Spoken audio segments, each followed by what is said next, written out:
Yeah, Chris, thank you so much for having this interview with us. I'm very excited to ask you about the game Chess Plus, which you have created or invented or at least brought to life in one or another sense.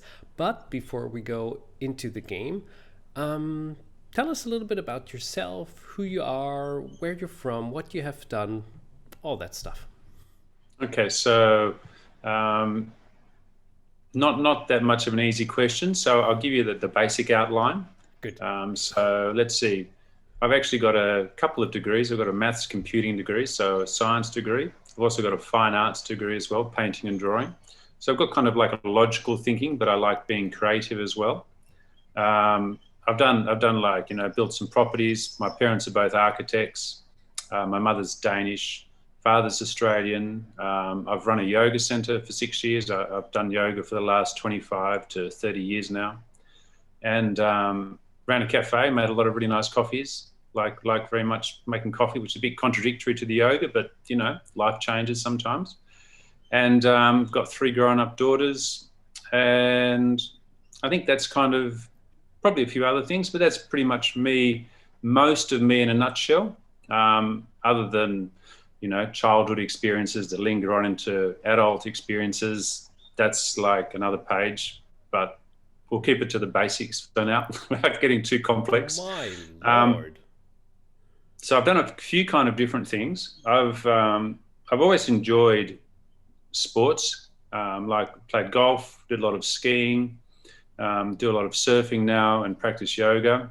All through my life, I've also like played chess as well, on and off at different stages of my life. So it's always been there for me. I had one of my best grown-up friends when I was quite young. He used to come to my house. He was one of my father's university friends, and we'd play chess a lot. And it was, I think, a lot of his excitement and enthusiasm for the game that encouraged me, and I enjoyed the logical thinking of the game. So I've always enjoyed chess in my life.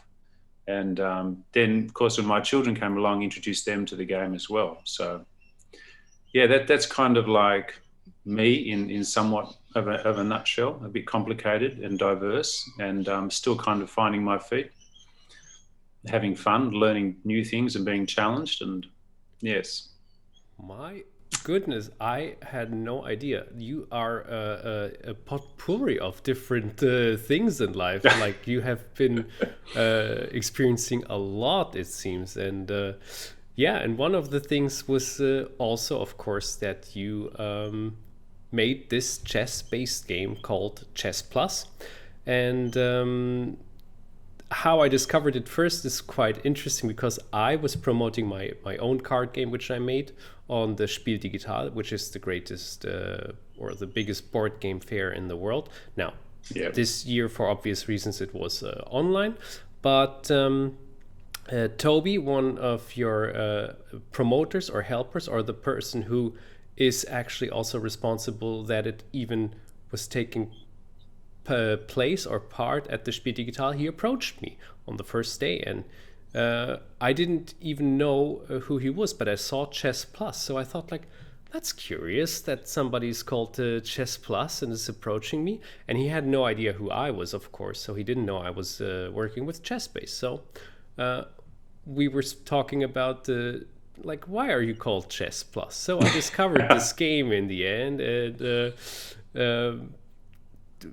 so, Chess Plus, tell us about what this game is, what it is about, and yeah, how you came upon making it. So it's really interesting, and it's an aspect of the fact that it's here that I really like. Um, so I never set out to change the game of chess. I've always just enjoyed it and accepted it for what it is. But when I was playing my eldest daughter, when she was about 8 or 9 at the time, basically, as we were playing the game, at one stage, when she was a bit behind in the game, she moved her rook onto the square of the pawn, right? So, as a parent, the best thing is to simply observe your children and, kind of see where things go rather than, oh, you can't do that, right? Because if you do that to a child when you're trying to encourage them to play a game, they'll just run away. So it's like, let's have a bit of fun and see where this goes. And, like that was like, yes, okay, you're doing that. Let's observe and see what happens. And then I just did a traditional move. And then she did something very interesting. She took the two pieces together and she moved them to the other side of the board, right? So the thinking there is, I've got my rook here, and my rook's going to piggyback my pawn to the other side of the board. That's cute. And then she said, Dad, I get a queen, right? And I'm going to win now because I've got a queen. And I'm like, yeah, that's funny, right? Yeah, that's funny, right? That's just funny. But I could feel, something in my brain kind of like went doing, that's interesting. Right? So it's like, then there was like, okay, let's just explore that as a concept and see where it goes. And that's basically how the game came about. It's like, it just made sense. And we used to just play with traditional pieces, which you can do. In the back of my mind was always, let's see if we can get some pieces made up that actually fit together nicely. Mm-hmm. So you've got proper pieces for the game. And that took me about, what, I think 9 years before I went to a good industrial designer, and he designed the pieces. And then we did a Kickstarter campaign in order to raise the money to actually build the molds and get the production side happening. And that's kind of how it's been unfolded. Yeah, along the way we saw an Australian grandmaster, Max Illingworth, and ran the game past him to kind of get the tick of the approval, because I wanted someone with real deep skills to see if there are any faults or problems with the game that might arise. And he used to play and beat me. One of the nice things about the game is obviously it's also a traditional chess set, so you can play chess. If someone's really good, you can play chess versus ChessPlus. Right? Because a lot of the fun is when you play a game, from my aspect, it's being challenged. You don't want to be thrashed. You don't want to thrash someone. You want to enjoy the challenge of the game. So you kind of get a nice little leg up when you can play ChessPlus and your opponent can only play chess. And, for those who are quite bright, it introduces new thinking processes. So it's very good for the brain. And it's fun. You can also, like in traditional chess, you might take away pieces as well to hamper your opponent. With this one, what you can do is you can actually start with, say, 2 queens. So you can kind of power yourself up, right, to get an advantage in the game. So it's got these possibilities where you can balance the play system, which is really nice as well. But then what I love about it is I can play like a grandmaster at ChessPlus. And I'm excited about the game because I don't know what's going to happen. And I've got a possibility of beating that person because it's all new. Right? Mm-hmm. Strategies are new. Gameplay is new. The kind of thinking is new. And I see young kids who play really good chess players. And like what's really important about the game is the intuitive play. Because you're moving pieces in their traditional movement. We're not coming up with any new random moves. You move, when you combine the piece, it's a traditional movement. So, for example, as a first move, you could move the bishop on the diagonal up onto the pawn, and you combine those 2 pieces. And then you can move that piece as either of the 2 pieces, or you can separate them. Right? So very, very simple in order to play. But it's that I don't know where the game's going to go element, right? And then it's the value of the pawn that's increased now. So the potential of the pawn to promote is a lot greater. So strategy-wise, you can actually endeavor to get extra queens and then move on to checkmate. So for a lot of new players, it kind of gives them like that middle ground. Like I think a lot of players, you can move pieces around, but sometimes it's just shuffling around, not sure what you're doing. And then instead of the shuffling, you think, well, I'm going to get my pawn to the other side, get a queen, and then I can think about how to checkmate you, as opposed to kind of shuffling, taking pieces, and then seeing how the game evolves. So for us, not so deep thinkers, it's like it's a little bit of an easier way to play the game in many ways. But then the other side of that is you exponentially increase the options. So for deep thinkers, it's like a lot more possibilities. And I tend to find that people at a certain point, in traditional chess, they might think, 3, 4 moves ahead, maybe 5 for some, but they can't, right? Their brain runs out of capacity. And it's like it has to jump in and see what kind of happens at some point, as opposed to like planning it out so much, because there's just too many possibilities for the brain to digest. Wow. Does that all make a bit of Yeah, sense? absolutely. So, wow, that is deep stuff in the end, and yeah, you're putting it all together to make a lot of sense, actually. How nice. So, one of the things besides being the gameplay, which is giving all those facets and even having this chance to play traditional chess against the Chess Plus version, which now makes even more sense that this is called Chess Plus in the end.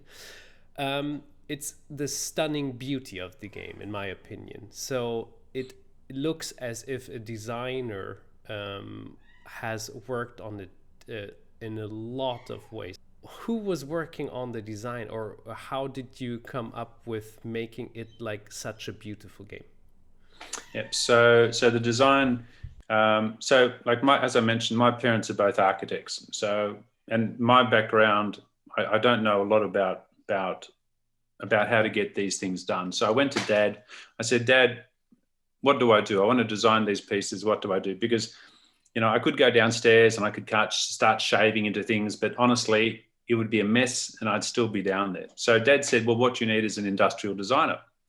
So I went home. I googled industrial designers. I've got quite a good eye for design.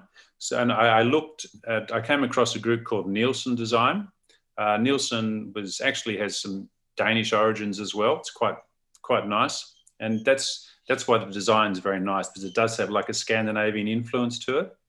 And I looked at some of their designs. I thought, they've got nice soft curves. It's sophisticated designs that they do. And I met a man, Adam Laws, who's actually a New Zealander who now lives in Australia and has taken over the business from Carl Nielsen.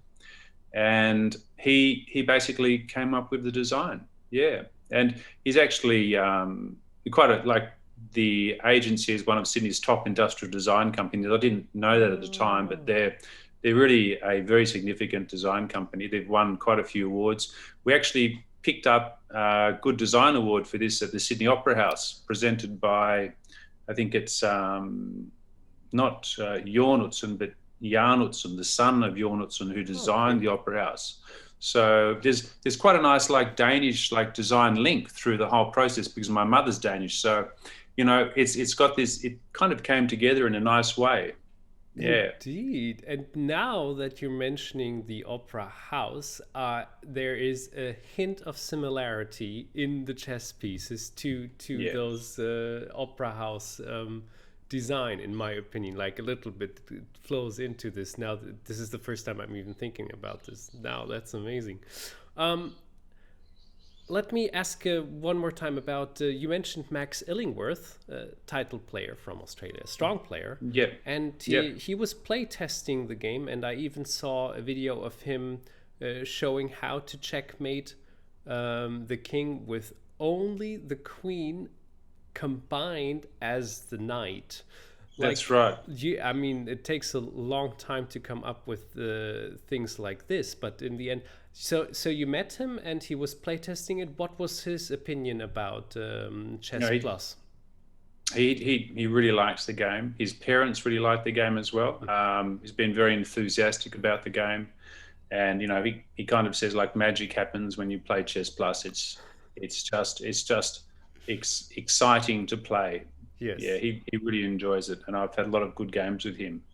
Haven't beaten him yet, and however, it's on a different level. So yeah, I'm really glad. It was really good. I've actually met a couple of other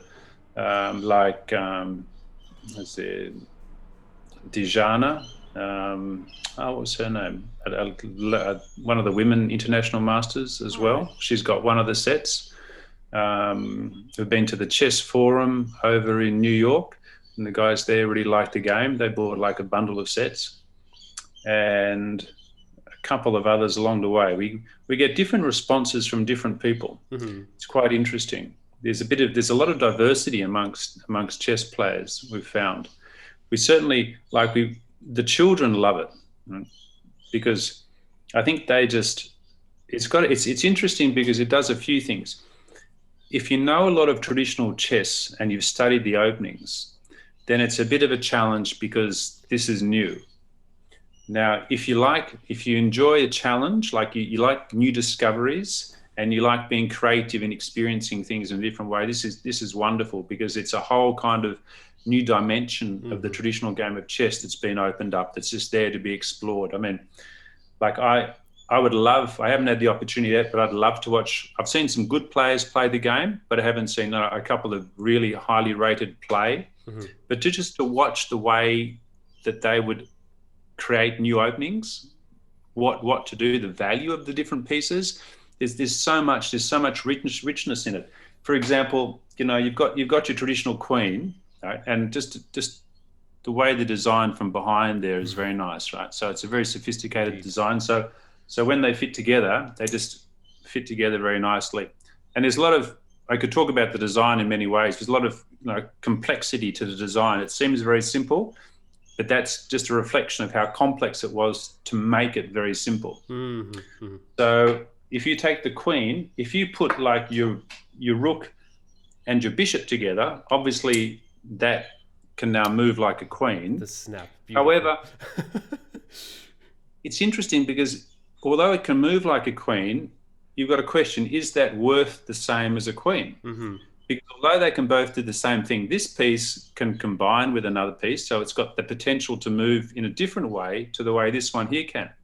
This one, on the other hand, can separate. Right? So, for example, if this piece is protecting your king and you want to attack, you could either move one of the other two pieces away separately to attack with the other piece, and this piece still protects that piece. Right? So although they're the same, they're actually different at the same time. So there are these little, subtleties in the game which just make it very, very interesting. Absolutely. I'm just like, just by seeing you pick up the pieces and thinking about the possibilities of like separating them and putting them back together for the different tactics and strategies you can use is absolutely mind-blowing. I'd love to play this. So I believe a lot of chess players are already like going like, okay, so can you please tell me where is it available, where to buy it, where to play it, what are the chances how I can get it before or right on time for Christmas as a nice present for a chess Christmas player. Yeah. Yep. So we can ship out. So the website, quite simple. So it's chessplus.com. So if you search ChessPlus, it probably won't come up because there's a lot of competition. But if you go specifically to www.chessplus.com, we'll come up in the URL because that's us. So you can find us through there, and we can organise shipping over to you guys. And it's in Australian dollars on this website. Okay. So just think about that. Good to know. Yes, of course. Yeah. So it's not US dollars; it's Australian dollars. But then, of course, one thing, when it's from Australia, it goes to Europe or to the US. And then there's the Corona stuff going on. How long will the shipping take? What do you think? Just to give an idea or a glimpse. Well, we actually have Toby in Denmark, and they're getting a shipment there, so we can distribute straight from Denmark. Great stuff. If that wasn't to happen, then interestingly, the postage at the moment, everything is express. We don't have like snail postage because there aren't enough planes going out of the country to take postage. So everything that is going out is premium. So everything is actually getting there really quickly, but at a higher cost to us. But that's okay. Okay. Right. So the other one, of course, is for those who have an Android phone, you can download it directly from Google Play, and it's a free download, and try the game and see what they think of it. Yeah, Chris, thank you so much for taking the time for showing us how the game works, how it all came to one piece. See what I did there. Yep. And I wish you all the best for the upcoming process of making it an online version at one point. And I'm very, very happy to see how this will evolve in the next couple of months and years in the end. Thanks a lot. Thank you. Thank you for your time, Manny.